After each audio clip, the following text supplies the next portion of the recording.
สบายดีพี่น้อง FC ทางฝั่งไทยฝั่งลาวและทางต่างประเทศเด้อมื้อนี้ชาวไทยมา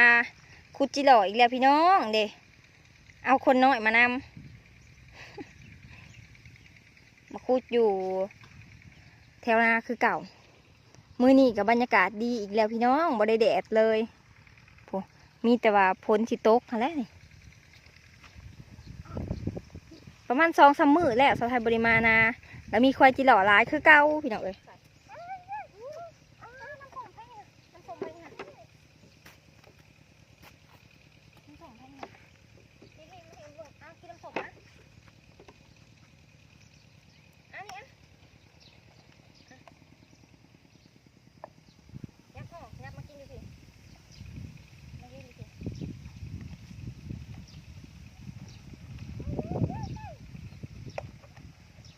เห็ดเองมันสิจับตีนเจ้าเอามาคอยเห็ดเองมันสิจับตีนเจ้าค่ะ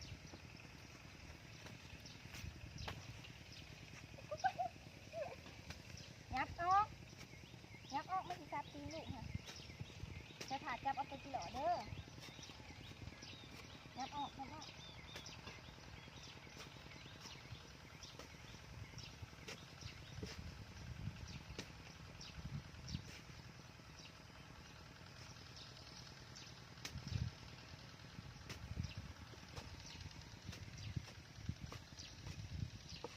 ับเอาจับเอามาจับเอา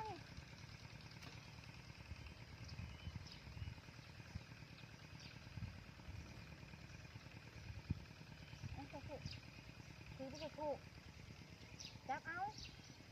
ใส่ถุงใส่ถุง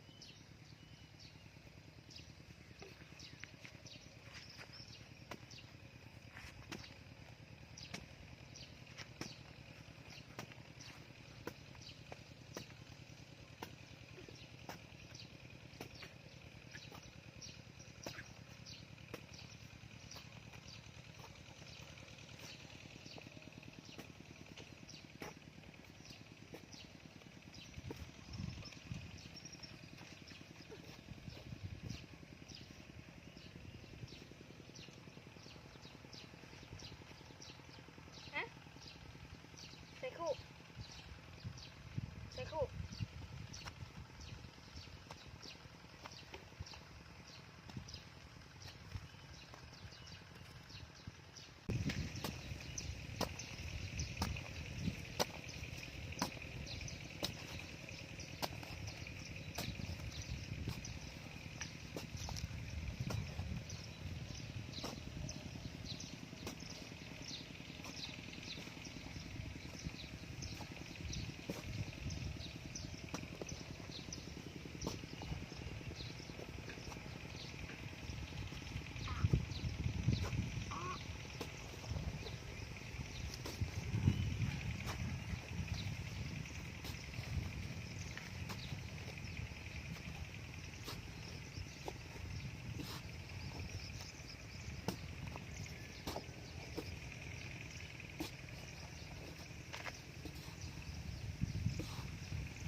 เลิกแท้หูนี่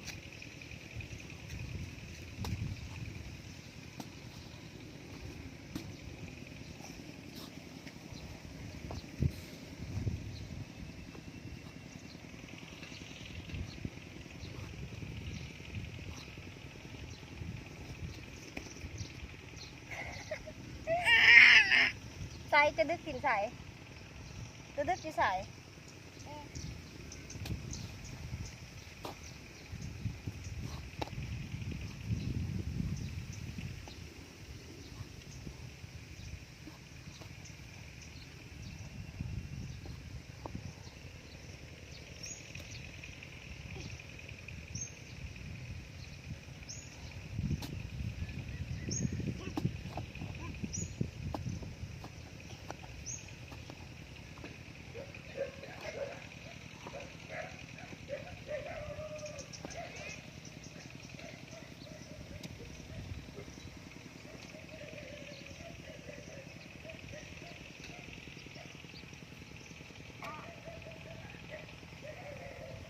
คู่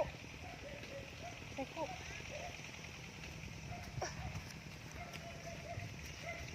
ใส่คู่ใส่คู่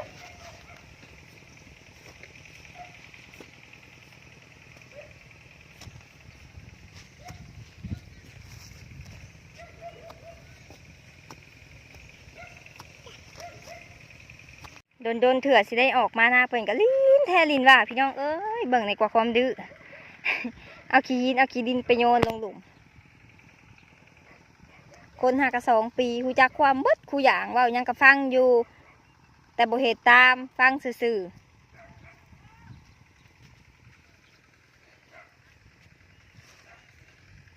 ข่อยสิคุดเองจ้าข่อยสิคุดเอง คนกินน้ำส้มจนว่าศพเหลืองข่อยกินในเด้อน้ำเจ้าหาข่อยเมื่อยนี่น้ำเด้น้ำอยู่ไสกินแน่นี่เว้าเลยหู้รถเลยมาข่อยกินแน่ขอบใจเด้อ thank you มาซับเอาหน่อไม้พี่น้องบ่จักแนงบ่จักหน่อไม้หลายบ่ว่าทางนอกทางในพี่น้องพอดีทางในก็หลายเด้เนาะนี่ทางนอกป้าตัวสันสีแกงแล้วก็มาเห็นหน่อนางดินนะพี่น้องนี่เด็ขาวๆอ้วสาวไทยก็ได้หลายหน่อเติบแล้วได้หลายหน่อเติบแล้วมาพี่น้องมาสับปะนี่